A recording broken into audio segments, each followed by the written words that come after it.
Hello, ladies and gentlemen, and welcome back to Checklist. I am Savage Brewski, I am crazy as hell, and I am going over your War Machine and Hordes Army list again. Episode 2, YouTube's favorite show. Here goes nothing. Okay, so I got 3 for you today. I'm going to kick off with Mr. Gabe's Kador Army. This guy saw me on YouTube, and he sent me an email, and he sent me a whole list. So this is a little different. I've got a full list to review. I'm not making this up. This is his list. I'm giving him my 2 cents on it. So this is a 75 point, I don't know what accent I'm doing, 75 point armored core list for Kador. So he's running this with Vlad, a Victor, a max unit of Man-O-War Demo Core with the command attachment. He's got a Man-O-War Kovnik in there. He's got a max unit of shock troopers. He's got 2 suppression tankers. You're a shotgun man, aren't you? And 2 Man-O-War Siege Chariots, so you're a shotgun man, aren't you? Anyway, so he says, in my head the idea was running the Demo Core, command attachment, and Kovnik up behind the Chariots while the shock troopers act as a screen to allow the Victor to get up and do its thing without getting sandbagged, then choosing suppression tankers as the Siege Chariots, and Victor should handle the heavier armor, and the list needs something to chew through chaff. At least this is my understanding of each of these units. Would have been great to try to get a Dragoon in. You got Vlad 3, close enough. But I felt the list couldn't really afford to lose anything except maybe going to a minimum unit of shock troopers. Bad idea. I did also consider dropping the shock troopers and running 4 tankers. You really like shotguns, don't you? This doesn't seem to be anywhere near as good as a screen for the Victor and makes them have to stand at his base most of the game. Many thanks for your time and this great idea for the community, Gabe. Well, Comrade Gabe, I give you my advice on this fine Kador list. Oh yes, very nice. I like. Okay, so I went through and did my whole usual list rundown, and I'm just going to give you my thoughts unit by unit and then kind of tell you what to look out for, what not to. So, Vlad, well, let's backtrack actually. Armored Core in and of itself. This is a buff to your Man-O-War and your tanker units to get to make a full advance after both sides deploy. So you're making up for their total lack of mobility with the ability to get an extra move in before the game starts, whether it's his turn, your turn first.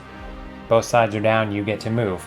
There is a repair buff here, but you don't have anything that actually gives repairs. So that's about the only thing I think you're passing up.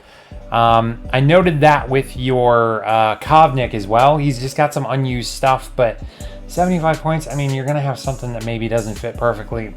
I'm not going to nitpick it. So, okay, so you got Vlad 3, man on the horse.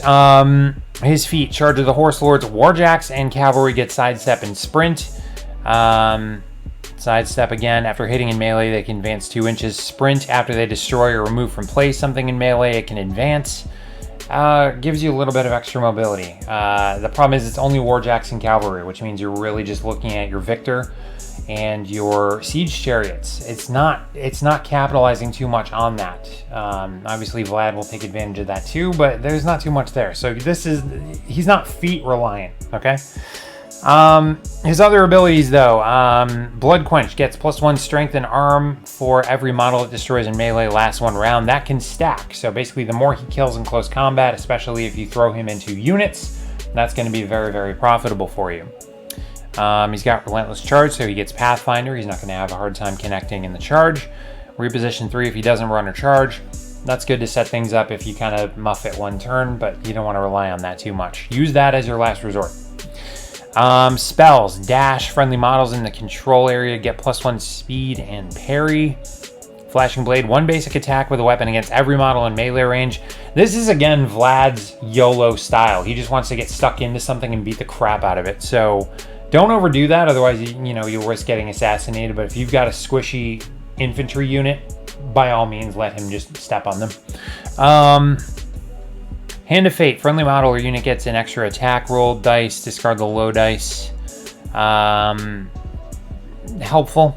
Infernal Machine, target Jack gets +2 speed and murderous. You're going to want that for the Victor just because you want to get that up close if you're going to use it for the fist. Victor, it's an artillery choice really. He's got that big gun and it's just really good because of its ammunition. I don't know. I could see you sitting back with the Victor. It can get into melee. It can definitely punch something in the face very, very hard. But at the same time, your opening game is going to be shooting, I think, and you're going to want to use that ammo to either set up that difficult ground piece or set stuff on fire. I mean, who doesn't want to set shit on fire, man? Anyway, he's got a couple weird spells too. Razor Wind, just an attack spell. Wind Wall. Caster can't shoot, which isn't a problem. Models within 3 can't make ranged attacks, and any targeting him miss. So that just basically goes, screw your shooting. If you're playing Signar, if you're playing Retribution, you're going to want to bring that because there's going to be a lot of guns. Okay, so that's your caster. Back to the Victor. Again, it's a big-ass gun platform. Huge artillery boomy piece. The ammo options are what makes that really great. The Crater option makes rough terrain. Flare removes stealth and defense. And Incendiary gives fire damage. You're not going to run into this too much, but it's got those autocannons, which are good against things that fly. So if you're playing against Legion of Everblight, if you're playing against Crucible Guard with a lot of those rocket guys, I believe that's helpful against those. It's kind of a one-off. It's the trade-off of them, but again, you're taking Victor for the gun. That's the longest, it's one of the longest range artillery pieces you can have. It's a massive mortar that drops a huge AoE. Enough said, man. Man of War Kovnik, Jack Marshall. Again, you don't have any Jacks to Marshall. That's what you're missing up with him. There's nothing for him to control. He's basically just a combat badass in this list. But he does speed up the Man of War, which you do want. Not only are they going to get advanced deployment because of the theme, he gets them to move faster based on his orders. So, pretty good. He's also got a slam attack if you want to use that. Decent. Okay. Down to your 2 units here, because you've got the Demo Corps and the Shock Troopers. Now, this is my thought, because you kind of came up with a strategy here of having the tankers and the chariots screen. I don't think you're going to want to do that. This is what I think you want to do. Your Shock Troopers have Shield Wall. Base to base, they'll get +4 arm with that order. The officer gets Steady Assault and Sturdy, so they have a harder time getting knocked down, pushed. Assault lets you charge, shoot right before you smack someone in the face, and then smack them in the face. Always fun. Those are good for screening, I think. This is how I envision it, okay? Your tankers and your Shock Troopers are the piñata, okay? They are a big Russian piñata full of candy inside, okay? Candy inside, Men of War Demo Corps. Why? They are tough. The mini-feet, Bond of Brotherhood, spreads out the damage so they're not going to die when they get hit.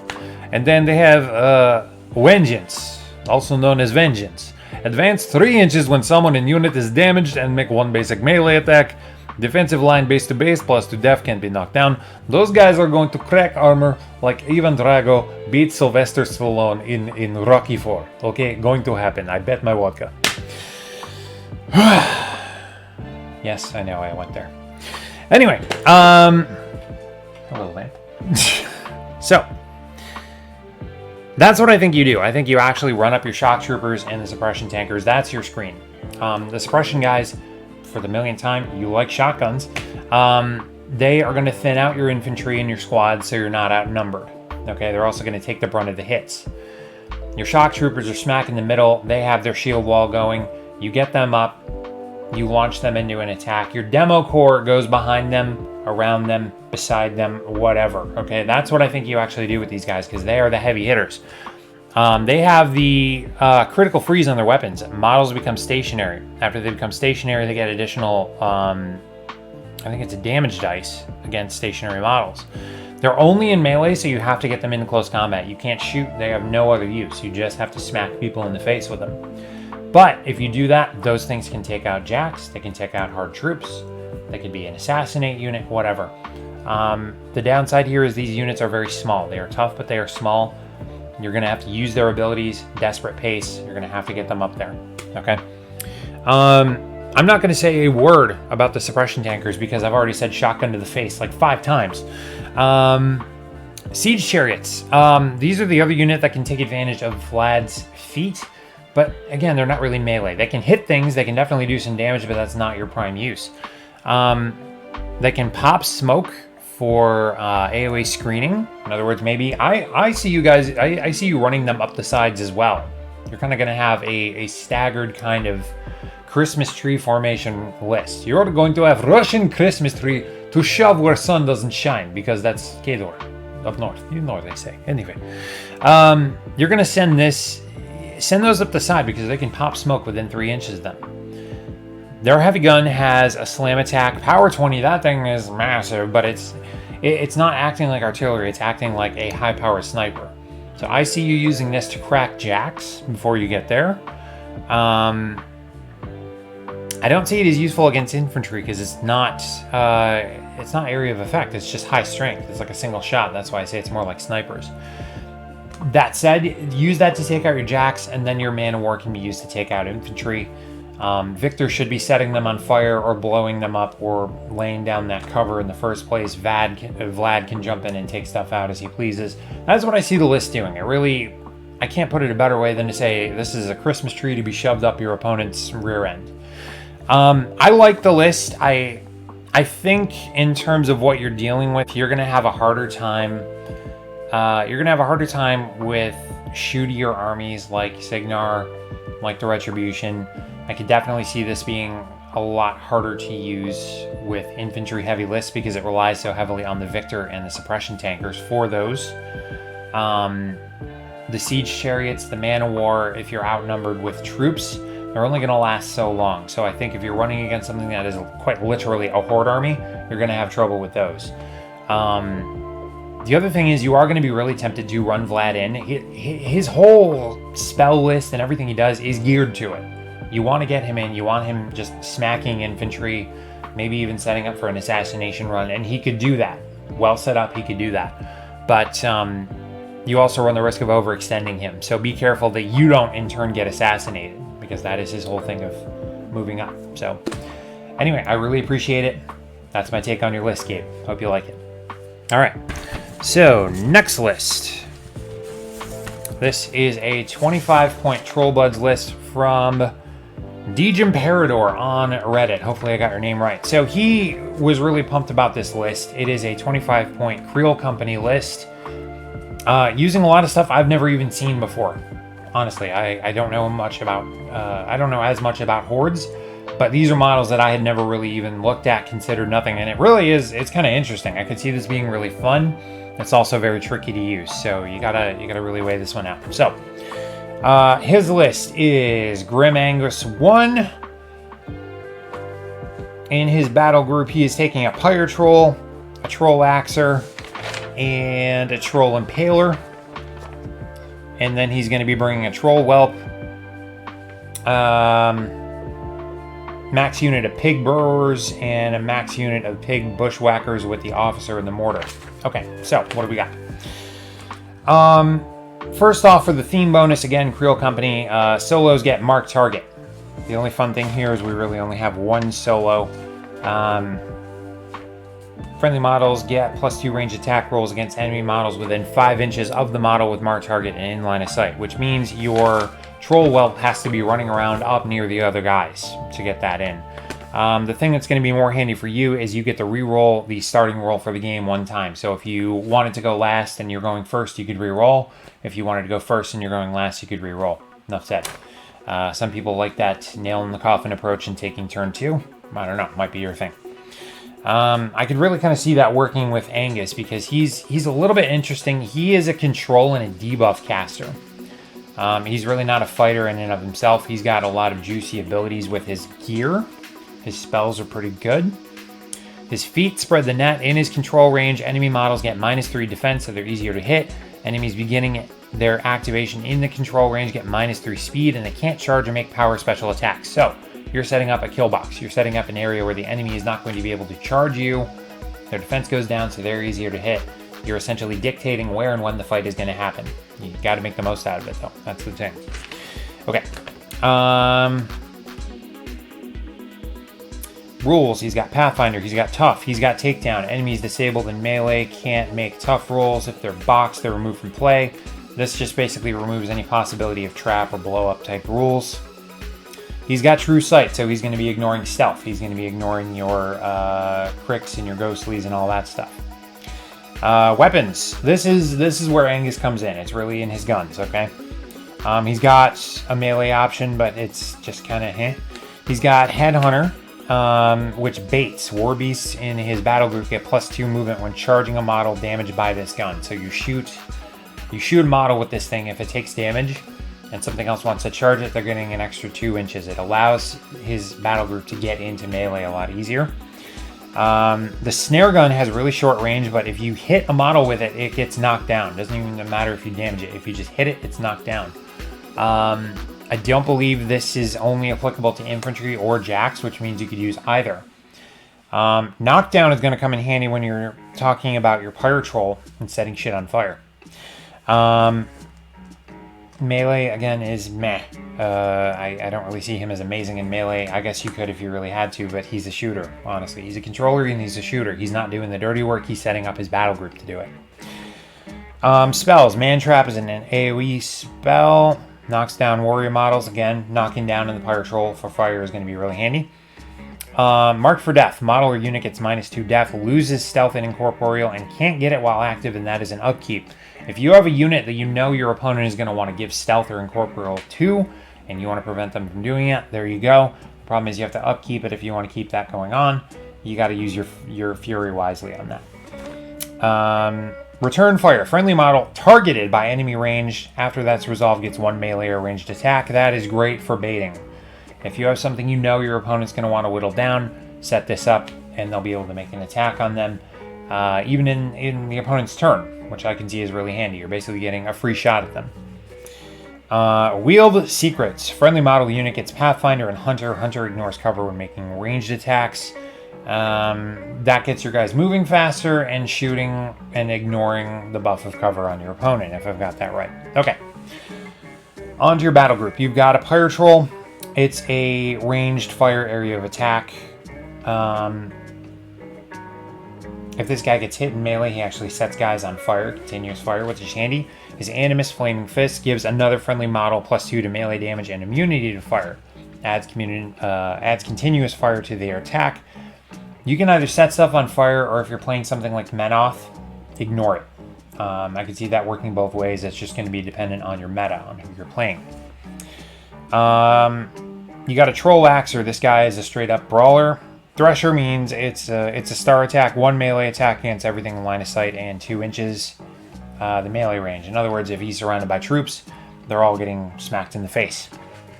His Animus is Rush. A War Beast gets +2 normal movement and Pathfinder. Again, if you want to get something in close combat, you could use that. Then you get your Troll Impaler. This is half of your big shooting, I think. The Pirate Troll it's an AoE, but I think this is really your key shooter. This is the guy you want to snipe high-value targets. This is what you want. If you see a model and you go, this has to get taken out before it can, reach up and shake my hand, that's what you use. It's got Assault, so it can shoot immediately after it's charging, but before it gets into melee. Follow up, it'll slam a model and move right back into melee with it. Got Set Defense, so models in the front arc get -2 on their charge, slam, and impact against the Impaler. He's got a slam attack, so he can also keep things away from you if you want. And his Animus is Far Strike. Spellcasters range get +4 to their range. Handy. Very handy for Angus. Okay, down to your solos and units. You got the Troll Whelp. Again, for the marked target, I don't really see that as super handy because this thing is just kind of... that's not really the use for it. This is for regeneration and fury removal and fury management. Your War Beast can eat it and regenerate points. They can eat it before you leech fury to remove fury from the beast within 1 inch.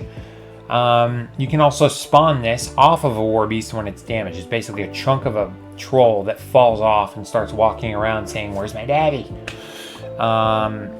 It's also got Annoyance. Enemy models in 1 inch have -1 to their attack rolls. I don't see him as too useful. I'm just being really honest. The Regenerate is probably your best one. The Fury Management is your second one.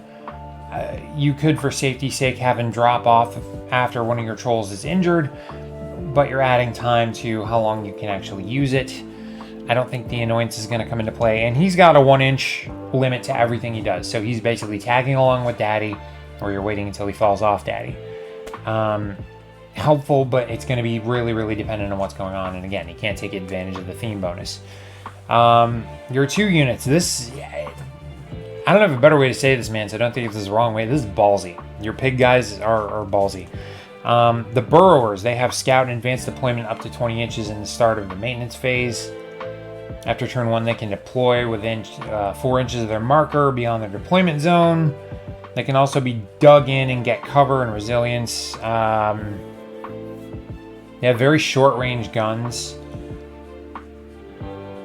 The best way I see to use this is to set them up somewhere and then get your opponents to walk most of their army or whatever in, and then use Angus's feet. In other words, set them up in an area where they're going to be really easy to hit. Both your pig units, their stat line is not amazing. They're not great in melee, they're not great in shooting. They have some decent weapons, they have some decent abilities, but they're not amazing at it. You're taking them for the deployment, you're taking them to move them up. Also be careful, they can't move or combat if they activate. That first turn they activate after they deploy that way. It basically means they're just going to pop up and be targets. They can be dug in, so they'll be a little bit tougher, but they can be targets, so you got to be careful with that. The Bushwhackers and the command attachment, you can advance deploy them as well. Comes with the mortar. Again, not great stats. Spread the net, the feet for Angus. Again, it makes it easier for them to hit things. I think your best bet with this is deploy those guys on either side and kind of dictate where your enemy's going to go on the board. Take advantage of getting them where you want them. Move Angus and his group up. Use your feet. Set up to have a really, really good round of shooting, and then move everything in where you need it in the end game. Combined ranged attacks, I think that's going to be your best one, plus the fact that you can back up afterwards. These guys are a strike and fade unit, is what I really see them doing. It's a guerrilla list. It's a bushwhacking list. It really is. The things I think you're going to really need to do is use your battle group very wisely, especially if you're having these other units advance deploy. They're going to be potentially out of action, or they're going to be right in front of the enemy, which means they're not going to have backup, depending on how you do it. So be very careful with that. If you end up without those units and everything comes down to your battle group, I don't think they're going to be able to stand up to stuff like Kador heavies. If you happen to run into some of their heavier jacks, you're going to be in trouble. If you run into Ret with shields, you're going to be in trouble. I just think it's going to be more difficult. This is going to be really good against melee focused or jack heavy units, as long as it's not the super heavy ones. I could see this doing well against stuff like Scorn or the Kador if they're running like Winter Guard command. You're going to outnumber, and the combined range attachment is combined ranged attack does really, really well there. Your Impaler, the knockdowns from Angus are going to make easy pickings in terms of hitting stuff, setting it on fire with the Pyre Troll. It's a good setup, really. This is good against infantry. You're going to have a harder time against mobility armies and shooty armies. So Signar, Ret, if you're dealing with the heavier armor like Kador, Jaws list, Circle. If they can teleport around you, they can basically make your advanced deployment kind of useless. Menoth, if they're taking their heavier infantry, the tougher guys, that's going to be kind of difficult for you to whack through. So you're really going to have to use the feet on Angus really, really well and make good use of the battle group. But that's my take. I think this could be a really fun list, but it's going to present some challenges. So it's a good thing it's brawl size. You're not likely to run into gargantuans or anything huge like that. I think it's a smart move. So I hope you enjoy it, man. But that's how I'd use it. Thanks. All right. And last but not least, we are diving into Cryx. This came from Mystic Rudin on Reddit, and he basically said he's playing battle group games with some of his buddies. He wanted to play Cryx. He did not want to play something that is the battle box. In other words, Banewitch, Gathia, the Death Ripper, the Reaper, the Slayer. He wanted to avoid those things and use something kind of unconventional, but kind of left that carte blanche. So I got to throw together a Cryx list. And this is unusual as all get out.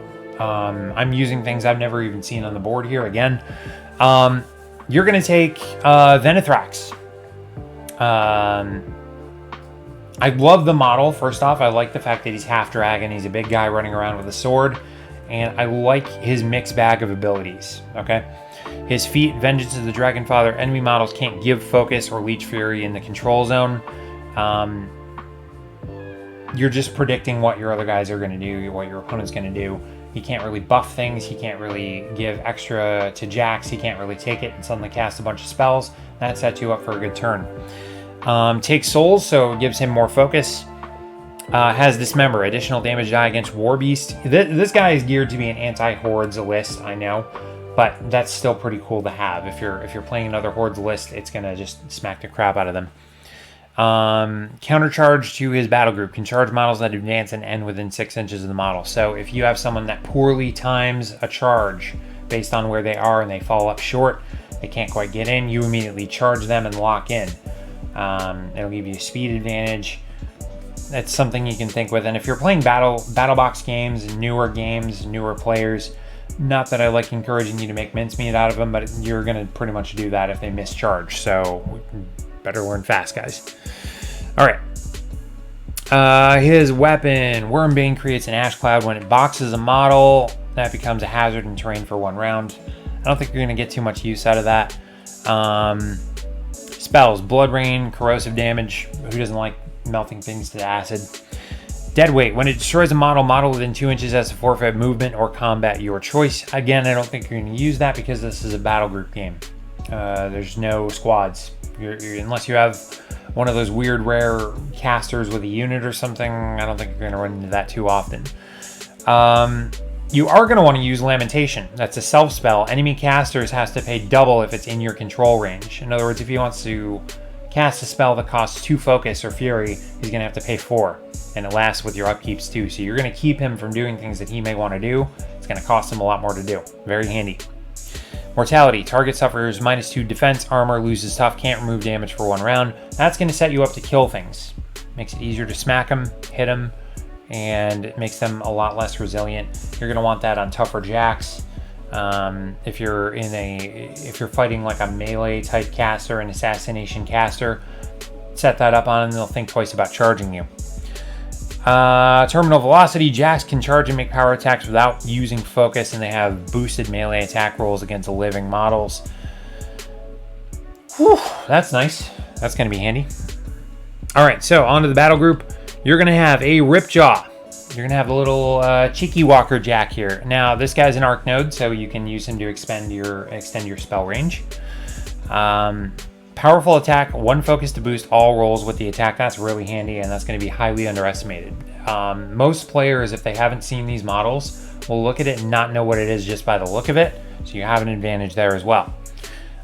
Critical armor piercing, critical damage halves the armor. Terminal velocity plus that power attack is going to be a huge buff. That you could do some serious damage on a heavy Jack with that little guy. Mortality can also soften up a Jack. Again, a heavy, so this guy can take it a piece. Again, it's going to be underestimated.